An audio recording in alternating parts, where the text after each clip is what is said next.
What's good, everybody? What's good? What's good? What's good? It's Big Game James, BGJ here at Silver and Blue Nation. I got another banging interview. We had Quincy Carter on here a few days ago. And guess what? I got my guy, Mr. Patrik Walker, no C, in there from CBS Sports. He was with me about a year ago at this time, well, a little bit earlier.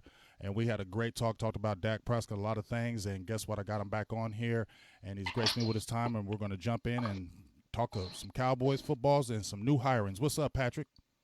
I'm doing great, man. Thanks for having me. Had a lot of fun talking to you last go round, and we didn't have nearly as much to discuss as we have this time. Right. Let's talk about some things. Just a few things happened here in Dallas. Just a few. Just a few tiny little Yeah, things. just a few. Nothing major. Nothing major. Just a few little changes, coaches and stuff like that. Yeah, a little tweak here and there. Oil change. Just a little nothing big. Change some tires and some nuts and bolts and things like that.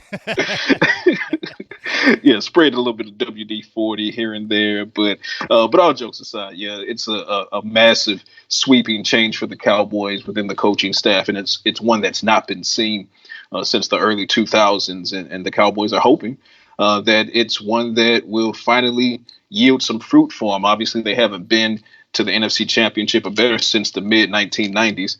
So we're approaching 2.5 decades of inadequacy when it comes to the postseason. So this is a big swing. This is one of the big swings I was hoping Jerry Jones and Stephen Jones would take in, locating the success for Jason Garrett. Mike McCarthy was one of my top 4 guys. He was behind only Bill Belichick and Sean Payton. He was ahead of Mike Zimmer because I didn't think the Vikings would make the mistake of letting Zimmer walk.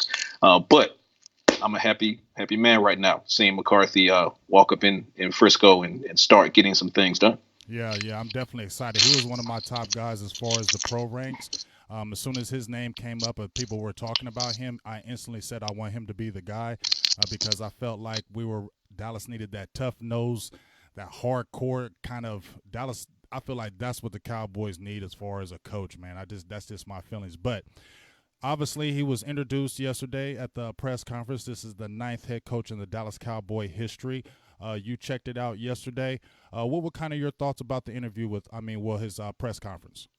What I found with Mike McCarthy is, and this is nothing I say from this point forward is a knock against Jason Garrett, because I can say definitively from personal experience that Jason Garrett was and remains a class act. And he's a very genuine guy. But that being said, Mike McCarthy himself is exceedingly genuine. There's a lot of humility displayed, but he had complete control of the press conference. Now, how difficult is it for someone to steal the show away from Jerry Jones sitting on your left and Stephen Jones sitting on your right? But that's exactly what Mike McCarthy was able to do. He handled it with grace, humility, the way he praised Jason Garrett, even though that situation was very, very circus style, acrobatic, whatever you want to call it. Whatever you want to call it. I think a word that I coined for it was circusorial. Mm-hmm. So that's a new word when it comes to the Cowboys, circusorial. So sometimes they get circusorial. Hey, go with it. But that's how it ended. So it's good to see that Garrett was on board as much as he could be, seeing that McCarthy was being brought in to be interviewed, and then seeing that McCarthy was offering praise as Garrett was exiting. That was very heartfelt to me. And then you look at the fact that he being McCarthy, he came in with a definitive plan. Mm-hmm. He wasn't, skeet shooting or golfing or playing Call of Duty in 2019. No shade to Call of Duty, because you know how I get down. I know how right? you get down. You know how I get down. You go ham.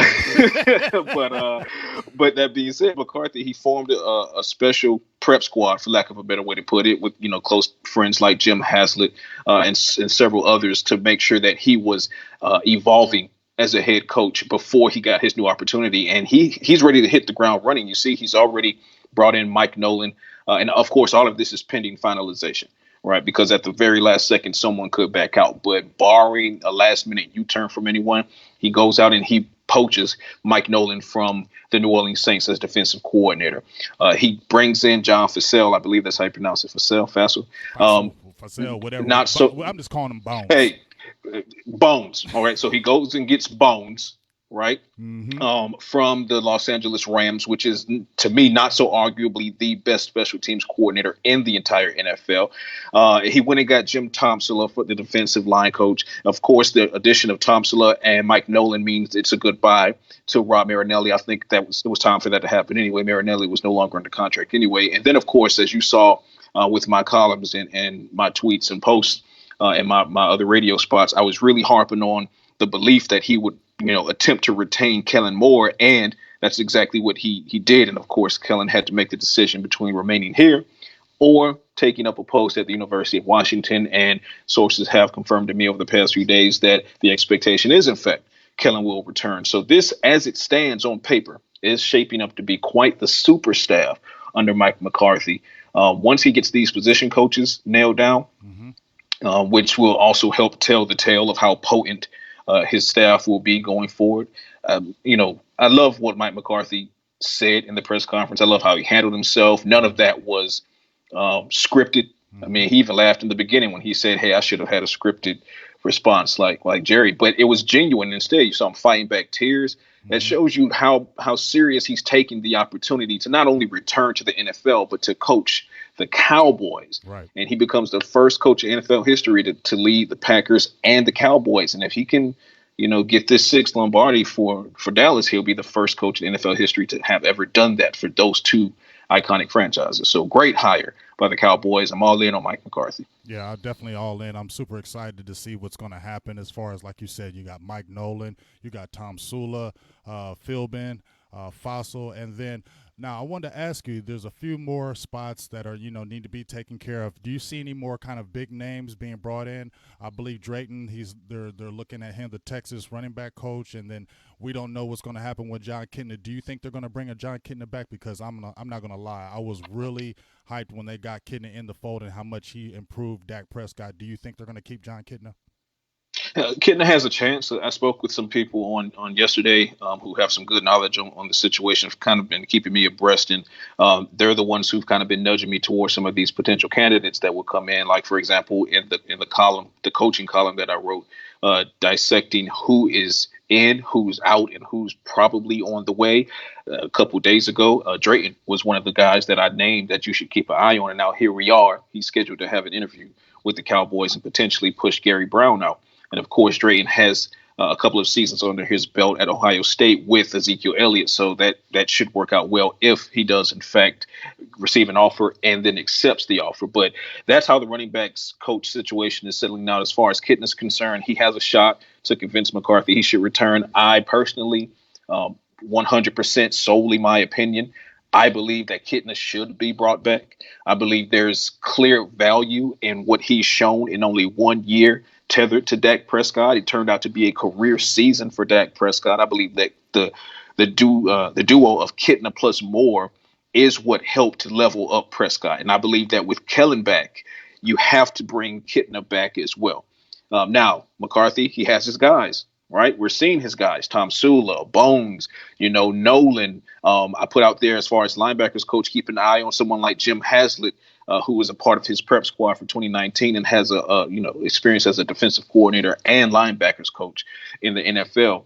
But it's clear McCarthy has his guys, Kellen Moore notwithstanding. So it's going to be difficult for Kitna, what I'm told, to resume or retain his position, much like it was difficult for Mark Colombo, who I think we can both agree, James, right, did an excellent job and should have been retained.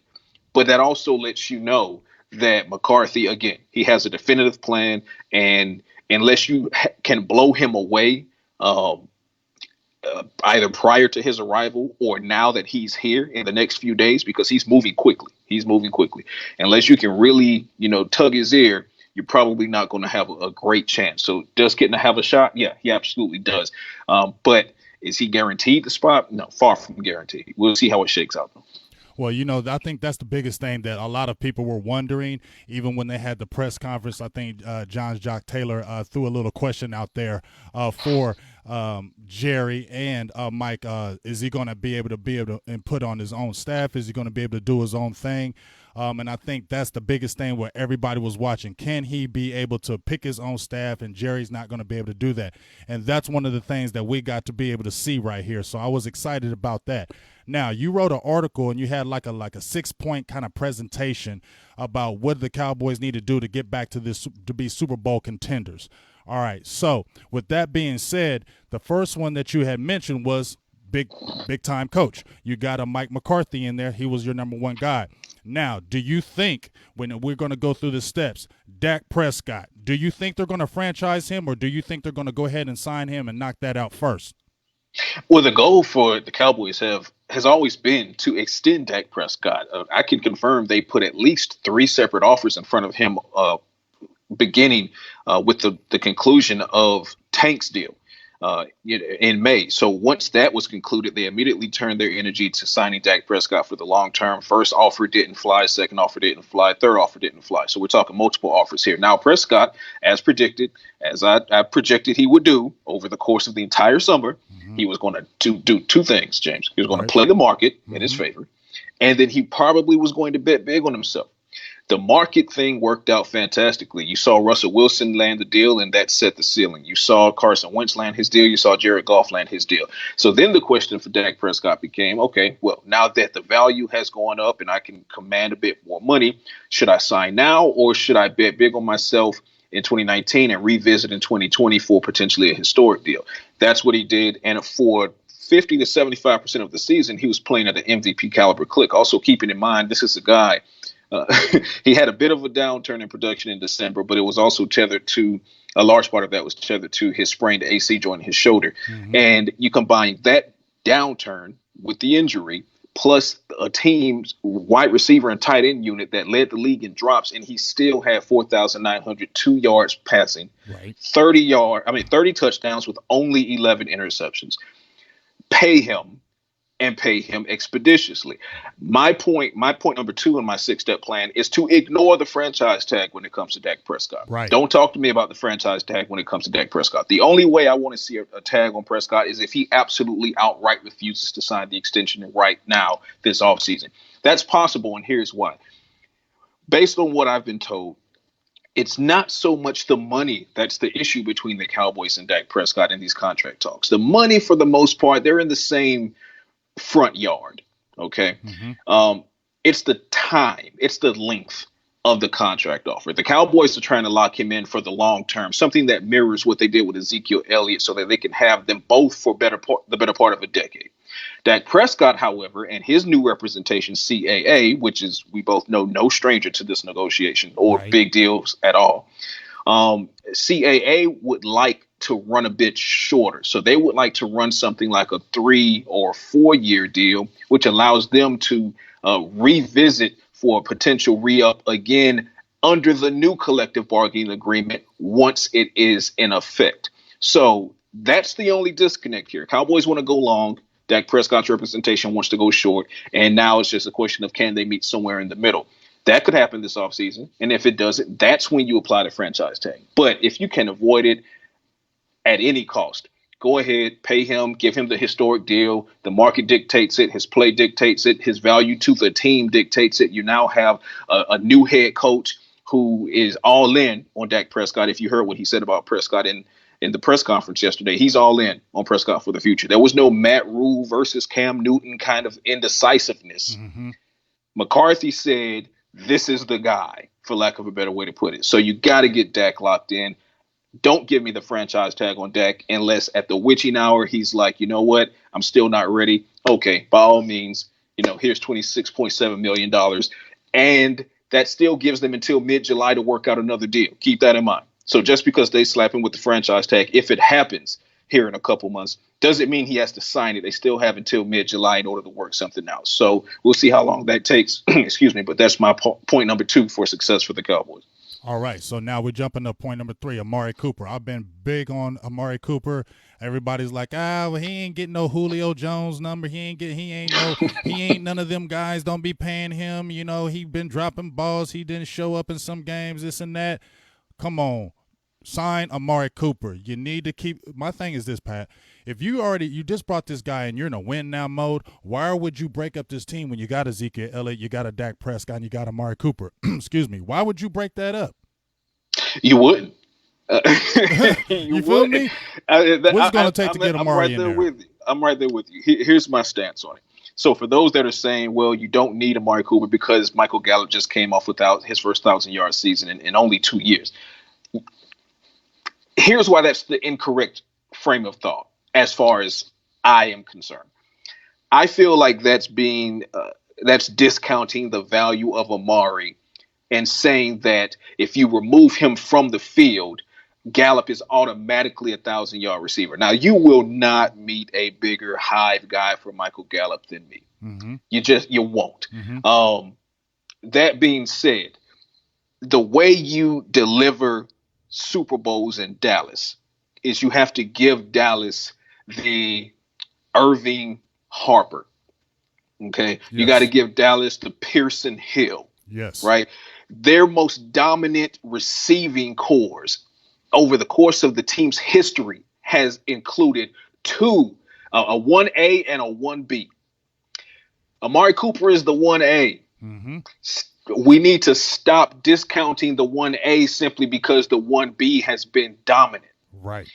But also keeping in mind, one of the things that hindered Amari Cooper was injury. Now, I say that to say that's going to be a talking point in negotiations, and it needs to be, is durability. To his credit, he did not miss a game in his contract year. Mm-hmm. However, the several lower body injuries, if you and I can agree, it feels like those hampered him.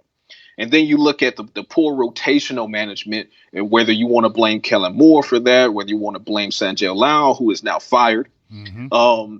And that's another key point. You know, Sanjay Lal is gone. Hey, Coop, what's up? But when it comes to Amari Cooper, you absolutely have to lock him down. You traded away a first-round pick. And to be honest with you, even if they did let Amari Cooper walk, you got a year and a half of fantastic production from him. That means the first-round pick wasn't a waste. However, it could be seen as wasteful, which is two different things, if you don't lock him in, because a traditional first-round pick, you get 5 years out of him, right? Right. You get 4 years plus the option on the fifth. So the Cowboys want to lock Amari Cooper down. Amari Cooper wants to remain in Dallas. He could not be more definitive about it. This is something I believe happens. I believe they stay married. But unlike my stance on Dak, if I'm completely comfortable with Amari Cooper getting transition tagged. I'm completely comfortable with that. The transition tag for him will be about $15.9 million. I think that it seems a bit steep, but not for a player of his caliber. They already have a top 5 deal in front of him. Stephen Jones said that months ago. Cooper also played the market in his favor. It worked. Julio Jones got his money. Michael Thomas got his money. You look back a few months prior, Odell Beckham Jr., his contract, whatever. So is Cooper going to reset the market? Probably not. If he had continued to have the year that he was having in the beginning of 2019, possibly. Mm-hmm. But unlike Dak, Cooper did see more of an inconsistency over the course of 2019, plus the injury concerns. So the Cowboys can probably get him a little bit lower. I projected going into the season an average of $19 million. Mm-hmm.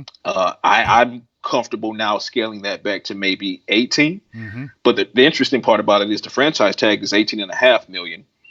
If the Cowboys are comfortable using that, which means they didn't use it on Dak Prescott, then that's how you lock him in, and it keeps him from negotiating elsewhere. Otherwise, maybe you want to see how much money you can save, and you transition tag him for $3 million less, allow him to see other offers. You have the right to first refusal. So a myriad of ways they can keep Amari Cooper in tow, and I think they have to, and I feel like they absolutely will. I would be absolutely shocked, floored, discombobulated, toss any adjective you want out there, bewildered, taken aback, run amok. I didn't land on Plymouth Rock. Plymouth Rock landed on me. Right. Like I would be all of those things if Amari Cooper was not in a Cowboys uniform in 2020. I totally agree. That just wouldn't make any kind of sense to me, especially when you brought up McCarthy here, who's had good receivers, and he's an offensive guy, and he likes explosiveness. And when I listen to James Jones, who was a former receiver with him, he said he gets the ball to his playmakers. I just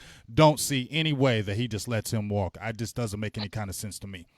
Now, If I'm Amari Cooper, if I needed any more reason to stay in Dallas, and he doesn't, because again, he's been more than definitive about wanting to stay.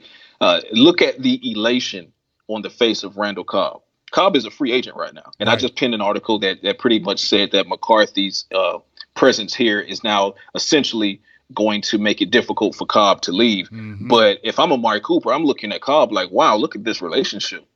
Wow, I want a piece of that action. Mm-hmm. So, a lot of intangibles in play as well. I think Amari Cooper stays put. Yes, sir, and I like that too.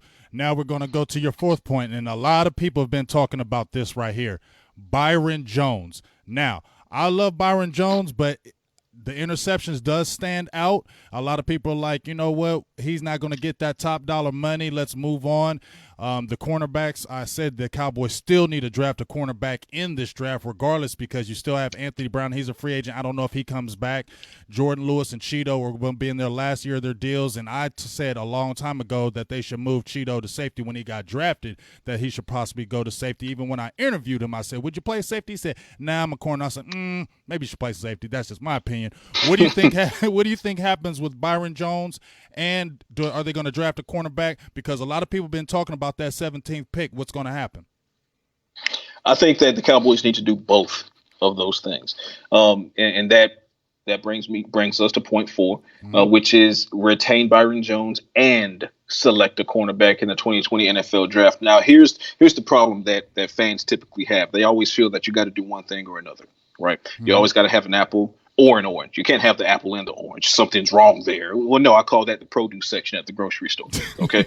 So you have to understand that you can and need to retain Byron Jones because he has proven himself a shutdown corner in the NFL. Yes, I know what you're thinking, but Pat, the interceptions, relax. I get it. And I agree. I would like to see more interceptions from Byron Jones. However, you also have to understand that as a shutdown corner, there is a correlation between being a shutdown corner, which means opposing quarterbacks are less likely to throw in your direction, which directly correlates to your lack of opportunities to have interceptions. So that's in play as well. So that's a caveat. But I do agree. You would like to see more interceptions from Byron Jones. That aside, and that agreed to, there is no better cornerback on this team. And I mean, Byron Jones is the best corner that the Cowboys have had since Terrence Newman. Mm-hmm. That's saying a lot.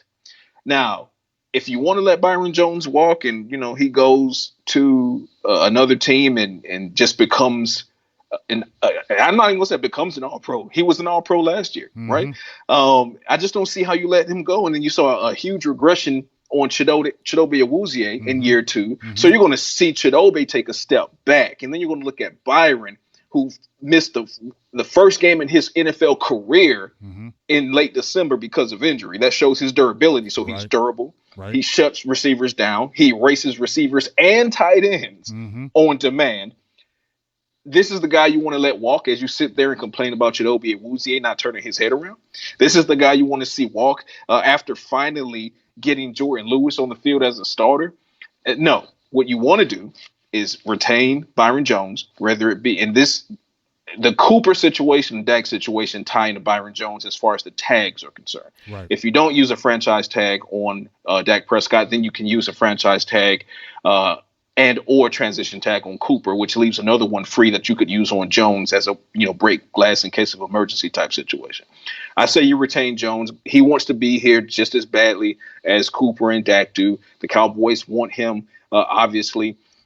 So get that deal done. Don't worry about the tags. You go to the 2020 NFL draft, and instead of thinking, oh, well, we just gave a sizable extension. And for me, I would go, $12.5, $13 million a year for Byron Jones, for those that are wondering.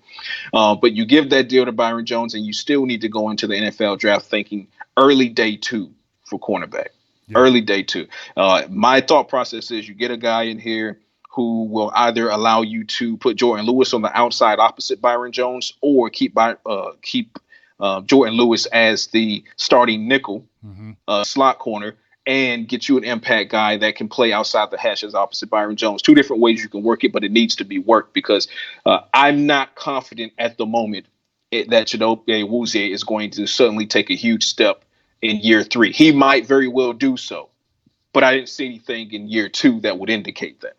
I totally agree. And it's So scary. you got to make that happen, right? So you got to make that happen. So instead of saying, "Oh, let Byron Jones walk and draft another guy," well, you don't know that the guy you draft is going to be a shutdown corner. You're hoping he is. Right. Byron Jones is already that. Right. Right. So you keep him and you get him and Jordan Lewis some top-notch help in the draft. And now this new corner, this top day 2 pick, he gets to learn under Byron Jones and Jordan Lewis. And guess what? By the time Byron Jones' contract expires, if we're talking about an extension granted to him in 2020, say you sign him for 4 years, keep him through 2024, 2025. By that time, guess what? Hopefully, the guy that you drafted in 2020 is now the new Byron Jones, be it with more interceptions. But you got Jordan Lewis as the ball hawk, so. And that's Hyde as well. Right. And plus, people forget they still have that kid from Kentucky, Chris Restery, on the practice squad. Yes, they do. And you know what? He could have some potential. He could show a lot of people. And with that size, that's what a number. And Donovan Alumba. Exactly. And Donovan Alumba. Exactly. Alumba had 2 exceptional preseasons under the Cowboys. He was stashed on the practice squad both times. He finally got activated here in week 17. It was totally inconsequential at that point. But Alumba is a guy whose drum I've been beating for months now. And I feel like he needs to be given more of an opportunity. And we'll see if McCarthy does that. But I think there is some potential, a lot of potential hiding in Alumba. So you have some depth there, right? Just go and get another impact corner. I wouldn't tag it as a day 1 need if you keep Byron Jones. See, and that there's another intangible, right? You keep Byron Jones, and guess what? Now you free up your day 1 to handle another position that you might have need for. And you're probably going to need it because you don't know if you're going to get Robert Quinn back. Jeff Heath, you don't know if he's going to return. And even if he does return, let's say you fail at draft or trading again for Jamal Adams. And I can confirm they're going to try that again. But if they fail at that because the Jets simply won't come off of those ridiculously high prices, now you don't have to worry about a corner because you got Byron Jones. Or I should say you don't have to worry about a corner in day 1. You use that on the safety in day 1. You got Byron Jones. In early day 2, you go and get you a cornerback, and then you kind of work your way from there. Or a pass rusher. Speaking of, potentially not having Robert Quinn in the mix, who will command higher money coming off of that resurgent 2019 season. But at the end of the day, a lot of moving pieces. Byron Jones needs to be one that stays put. Got you. Now, that 5th point that you have brought up with Jamal Adams. Now, you said the Cowboys were still going to look at it. A lot of people are talking about that 17th pick. Should it be a defensive tackle? Everybody's been clamoring for a big body in the middle.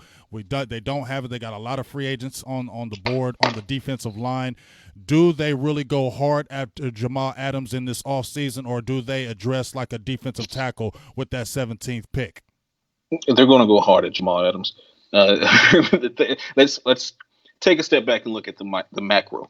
Now, this is a Cowboys team that has perennially devalued the safety position, okay? And it's consistently bitten them in the ass. That's why you saw them attempt to trade for Earl Thomas unsuccessfully. That's why when Earl, on more than one occasion in that calendar year, by the way, okay? And then when he became a free agent, they went hard at him. They were outpriced by the Baltimore Ravens, so they moved on. But the flare had been sent. The flare had been fired. The Cowboys, believe it or not, no matter what they say in front of a microphone, they just showed you that they know they have an issue at safety on the opposite side of Xavier Woods. So that's why they attempted to trade for Jamal Adams. But source confirmed to me the Jets in October wanted a first-round pick in 2020, a first-round pick in 2021, and a day 2 pick on any of those 2 drafts. Okay, well, the Cowboys don't value it that much, nor should anybody. I mean, that's 3 premium picks for a safety. Now, Jamal Adams is arguably the best safety in the league, but why give that up now when you can wait until the offseason, or in October when you can wait into the offseason to revisit when the Jets have less leverage, because now Jamal Adams is entering a contract year. He's going to approach the Jets and say, I want my commitment right now or trade me. Mark my words, that's what's going to happen. He's already disgruntled with them because they accepted calls from the Cowboys in the first place. He's already stated that he wants to play in Dallas. Okay, so those conversations are going to kick back in. Now, if you can successfully land Jamal Adams, which again is contingent upon the Jets not huffing paint before they pick up the phone. If you can successfully land Jamal Adams, now you have Jamal Adams plus Xavier Woods at the top. I'm convinced, for those that are wondering and they're questioning LVE, I'm convinced LVE is fine. I've spoken with several people that are saying the same You're thing. convinced with that, because I have been nervous with I'm this convinced. LVEs. I'm convinced that Okay. he'll be fine. All right. I've spoken to several people, and everyone's in lockstep, but not everyone I'm speaking to actually knows each other personally. Got you. So, Got you. the fact that this is the same message I'm getting from several different sources who aren't all tied to each other, I take that, with not a grain of salt, but with a lot of credibility. So I'm convinced LVE will be fine, and I think a healthy LVE with Jalen Smith will help Jalen Smith bounce back from a struggled 2019. So I think the linebacker core is going to be fine, but that position needs to be addressed as well. We'll get to that another time. But the nose tackle situation, and Twan Woods is on a contract year. You would like to think the Cowboys bring him back, and they probably will because they like him. He is probably facing a suspension, though. Mm-hmm. But Tristan Hill, you're going to need time with Tristan Hill. Mm-hmm. I think Mike McCarthy, if you look at McCarthy's regime with the Packers, if you look at Mike Nolan and how he builds the defense, if you look at Tom Sula, they like big, wide body guys in the interior. They're not really flex guys.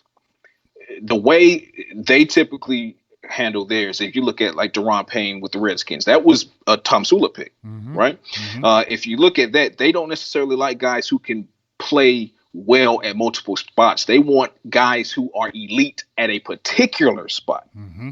So it'll be interesting to see if McCarthy, Tom Sula, and Nolan can convince Will McClay and Stephen Jones, who are over personnel decisions on the roster, if they can convince them to stop with the flex, stop overvaluing flex, and start valuing appropriately the ability for one guy to take over one spot and be dominant. So, yes, I believe the Cowboys do see a bit of a draft philosophy change in 2020 when it comes to your big body 1 and 3 tech, and when it comes to safety.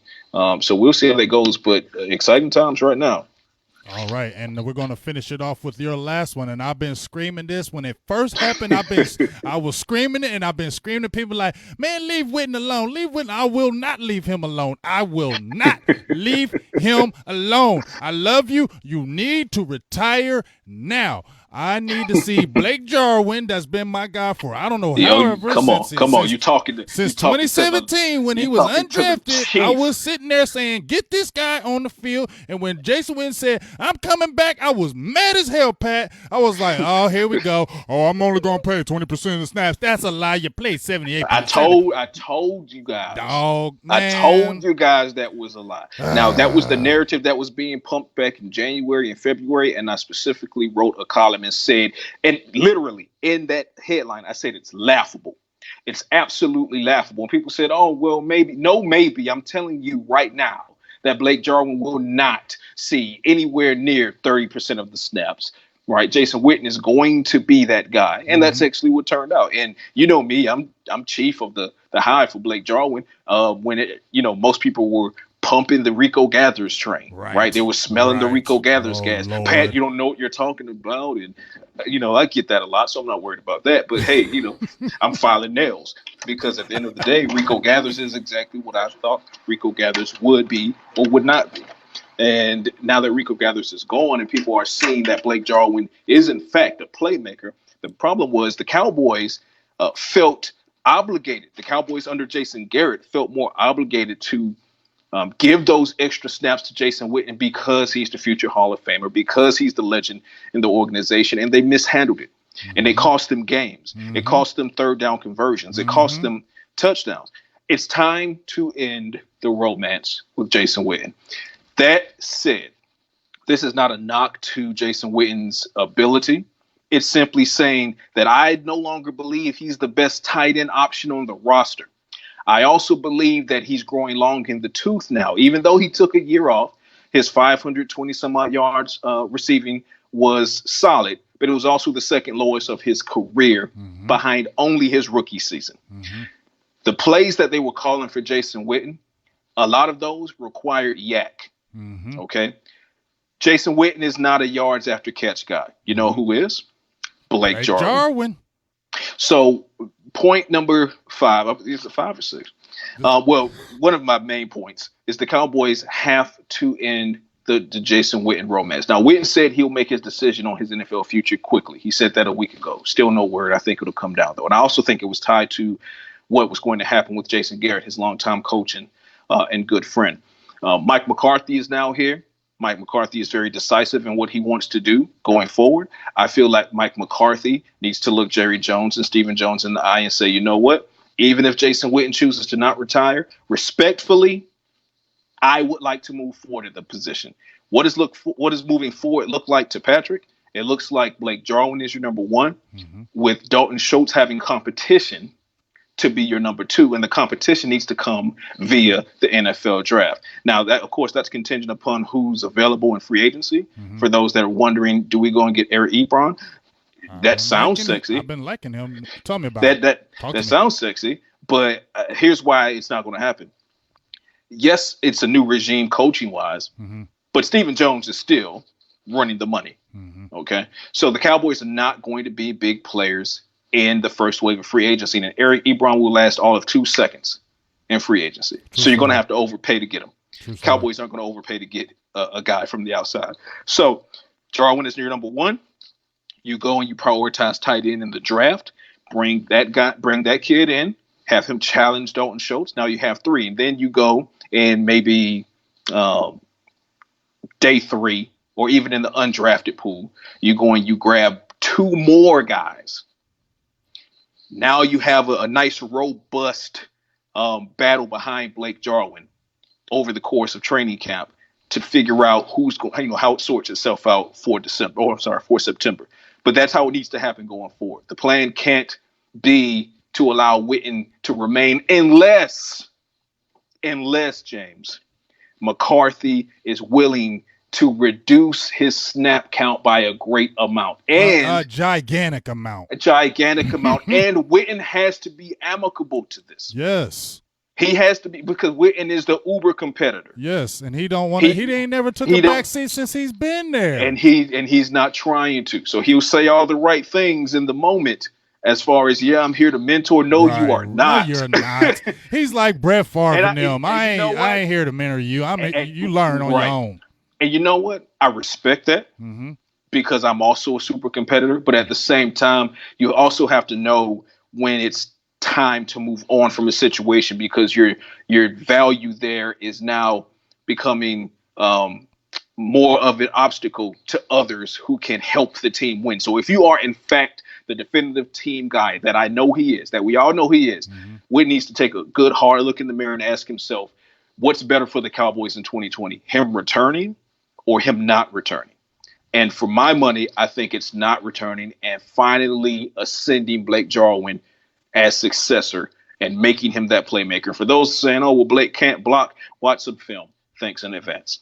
I appreciate you. Hey, I want one quick thing, and then I'm going to let you go, and I appreciate you jumping on here, giving me this awesome I love your info. That's why I got you on here.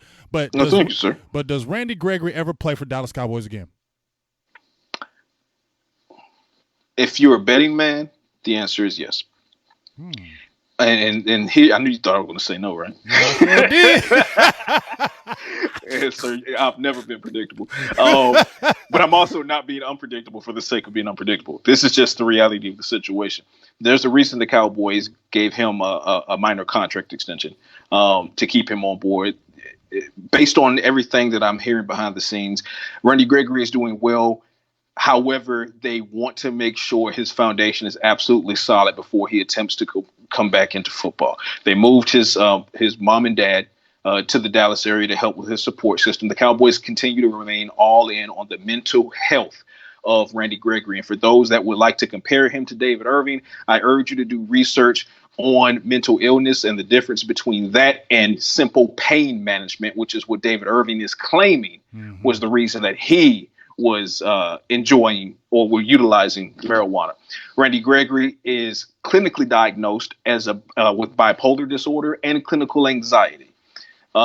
So these are mental health issues that are only exacerbated when you apply more pressure to the individual. Playing in the NFL, that's a lot of pressure. But playing in the NFL for the Cowboys, come on.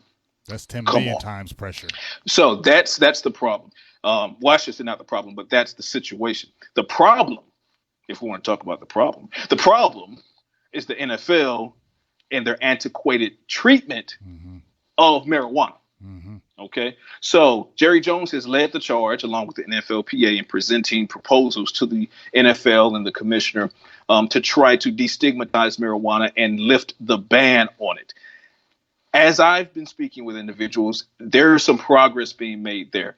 We'll see if that's one of the concessions the NFL is willing to make as they try to urge players and the NFLPA to accept a 17-game season under the new CBA, because the NFL is going to have to give up something to get something. And I think that's one of the things that the players are going to push real hard to get done. And of course, now you have Jerry Jones helping champion the situation. So I say all of that to say this, James. If Jerry Jones and the NFLPA are successful in getting the new CBA ratified with a lift on the ban of the usage of marijuana, Randy Gregory will absolutely be back on the field for the Cowboys. The only thing that bothers me about it all, aside from what already bothers me about it all, regarding the NFL's mishandling of Randy Gregory and mental healthness on the whole, is that he's not getting any younger. Right. So that's also in play as well. But I think sooner than later, you'll see Randy Gregory back on the field. And I can't write him off. I mean, speaking to people that are sitting right next to him, he's in great spirits. He's ready to play football again, but he understands that if he makes another mistake, he may not get another chance again, i.e. Josh Gordon right now. Right. So he's being very careful. And all you can do right now is continue to send positive vibes to him and make sure that as a man and as a human being that he's happy and healthy. And then once he's there in that capacity, then let's talk about, can he get back to the football field? Right. Well, hey, Pat, I really appreciate you taking out a little bit of time of your day. I know you're a busy guy. Please, everybody who's listening, let them know where they can find you, check you out, all that good stuff before you exit off of here. I am at CBSSports.com. One of their NFL writers, Cowboys Insider. The easiest way to find my pieces would be to go on Twitter at Voice of the Star. I am Patrik. No C Walker. Please don't put a C in my name, and don't put pulp in my orange juice. If you go to my profile at Voice of the Star, you'll see the link for my CBS Sports Writers account. That's where you can check out every single thing that I've penned and continue to write going forward. And if you're on Facebook, it's the same thing at Voice of the Star. Just check me out, man. Hey, definitely appreciate you. Keep up that great work. I love following you. I look up to you in the industry, and I love the info and just the funniness that you bring on that Twitter. Please go follow him on Twitter. You'll have a fun day. I guarantee you he's going to have you cracking up. Hey, and be warned, though. Be warned. And don't be warned. If you jump out there and jump on that Twitter, be ready to handle it. Be ready to handle it because it's going to get ugly. I can take what I give. I just ask that all of my followers have the same energy. Exactly. Hey, but all in all, I love you guys, man. Hey, I appreciate you, big dog, and I'll be talking to you soon. Thank you very much for taking out your time, and have a great day, man. No worries, man. Talk to you later, James. All right, appreciate it.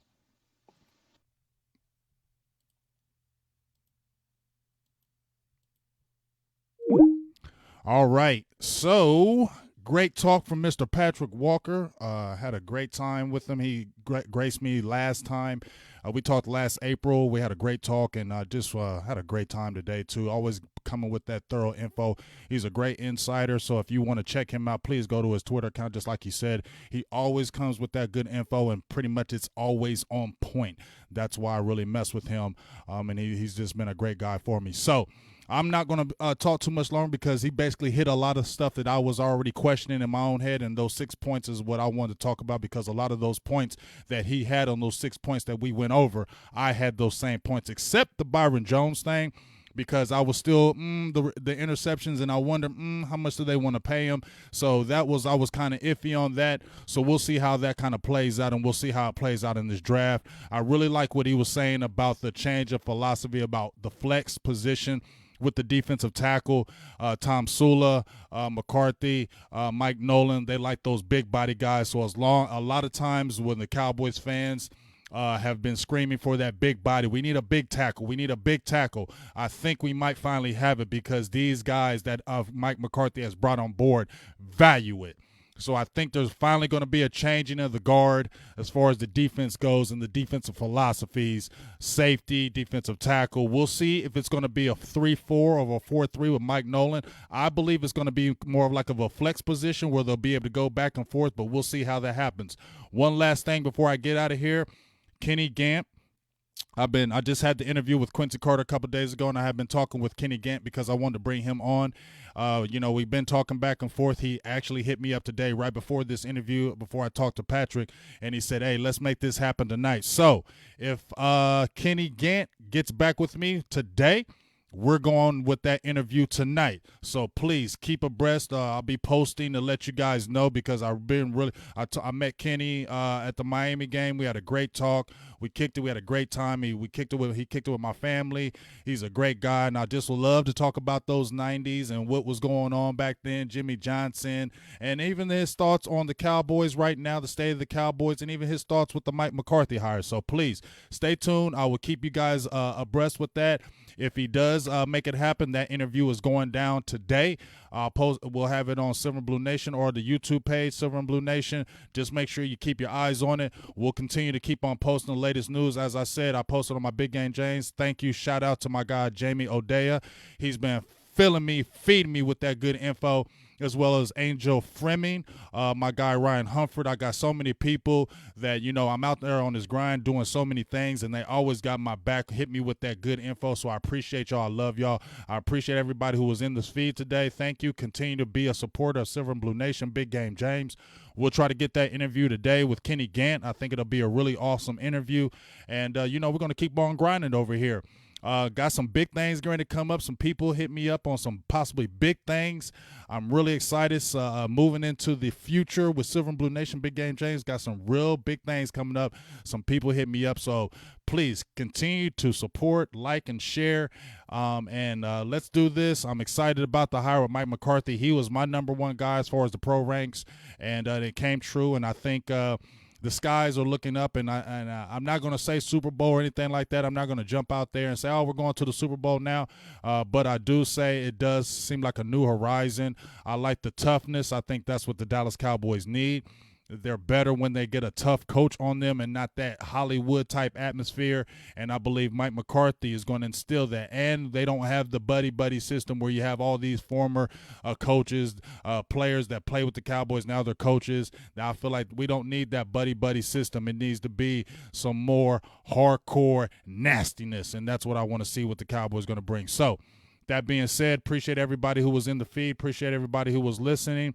Appreciate all you guys. And just stay tuned. We get that Kenny Gant interview. It'll be going down tonight. So with that being said, I love you guys. Talk to you guys soon. Silver and Blue Nation, Big Game James. Check it out tonight if I get that Kenny Gant, and we're going to be rocking it again. You know how I do. Stay on it. I'm like your Cowboys deodorant. Put me on, baby. Talk to y'all. Peace. I'm out. Silver and Blue Nation.